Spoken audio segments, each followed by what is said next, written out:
What's going on, guys? So today I'm going to talk about aggression and imposing your will on an opponent. I'm sorry to be making it in the car. Just if I don't do it now, I don't know when I'm going to get to it this week. It's busy. Let me turn on my collision prevention. Yeah, gotta be safe because this is stupid to do. Alright, so yeah, aggression. We'll start with aggression. Aggression in of itself is not enough. Well, you want to be smart with it. You don't want to be just aggressive because you're going to eat a lot of punches being aggressive. You want to be effectively aggressive. Coming forward just throwing bombs is not the, I mean, that's a form of aggression. It is not the best form of aggression. You want to have a plan. There's lots of different ways to be aggressive. You have counter punchers. You know, they're not considered aggressive, but that's a form of aggression. You leave, if you leave a hole for a guy, you let your opponent think he sees an opening, a flaw in your defense, and you're doing that, and you're leaving that bait out there for him, expecting him to throw a punch. Like, let's say you let your lead hand drift a little low, and the guy's like, okay, I can throw my right over that. And they start seeing that hole, so they try to come with an overhand right. And you're looking to roll that and counter back. That's a form of aggression because you want them to engage. That way you can counter them. But what's commonly looked at as aggression is just a guy that's coming forward. You're coming forward, you're throwing punches, you're trying to bang a man up. They'll tell you in the gym starting out, you know, when you first start out as a beginner, these are really abstract concepts. You know, they say be aggressive, impose your will on your opponent, but they don't really say how. They just tell you to do these things, and you don't really understand how to do that. I mean, how many times have you get told cut off the ring? A guy's moving back, or he's moving, and don't follow him, cut off the ring. So then you start sidestepping, you cut off the ring, but then what happens when you trap him? What do?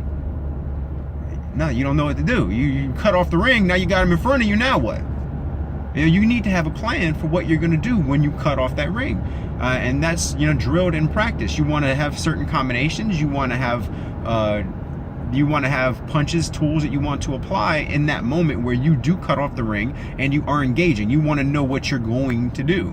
If he's moving in this direction, let's say he's moving to his left, you cut him off you're moving to your right.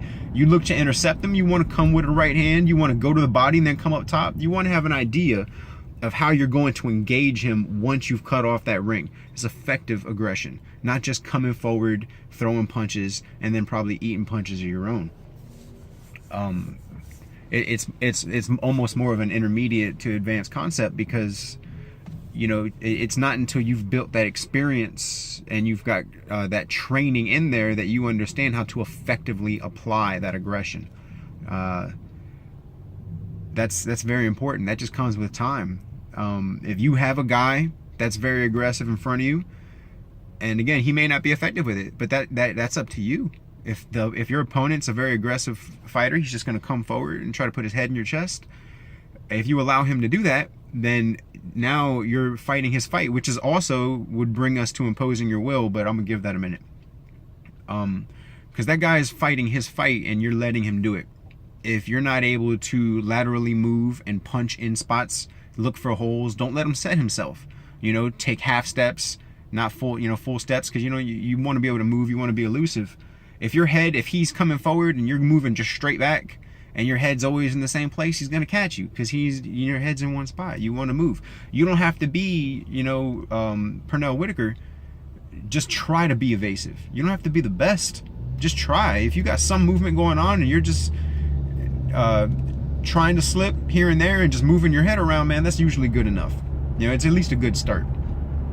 So you got a guy being aggressive, you can't allow him to do that. You have to control his aggression to prevent it from being effective. If you yourself are trying to be aggressive, you need to have a game plan coming forward because you don't want to be that guy that's just coming in eating shots.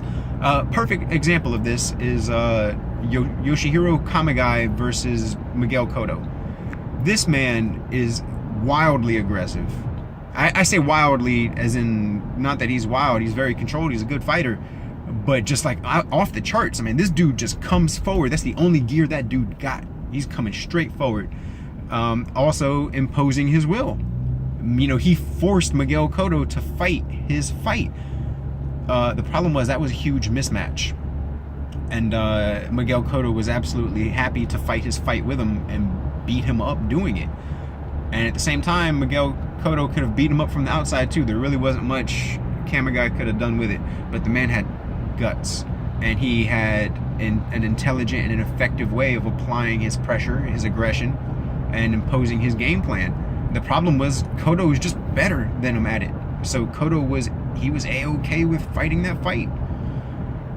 And there's just nothing he could do about that. But you got to give big respect to someone like that. But if you're looking to see how to deal with an aggressive fighter, if you're looking to become an aggression fighter, come forward type fighter, look at Kamegai versus Cotto. Because Kamegai is, that right there, that's how you do it.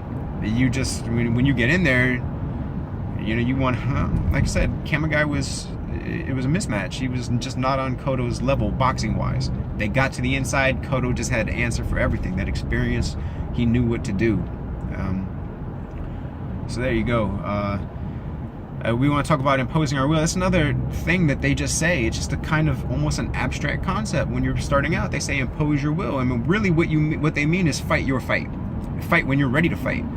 If you want to be on the inside, you got to get to that inside position. If you want to be on the outside, you got to maintain that outside position. And that's really what it means, is fighting when you're ready to fight. Set when you're ready to set, punch when you're ready to punch, and then have an exit strategy. Say, for example, one thing I like to do is start and end combinations. I like to drill that. Start and end combinations with the jab. No matter what I'm doing, I finish it with a jab and then I'll move. Because when you're done punching, a lot of times people take turns. They go in turns. Okay, you're punching, I'm defending, now I'm punching, you're defending. Don't do that. Don't do that. You want to impose your will, you want to fight your fight. Unless you're trying to just smother the guy and be that aggressive fighter, you're going to want to fight in your moment and jab on your way out or as you move. Don't just stop. Don't just say, okay, I threw my combination that I wanted to throw, now I'm just going to stand here and see what happens and look at your work.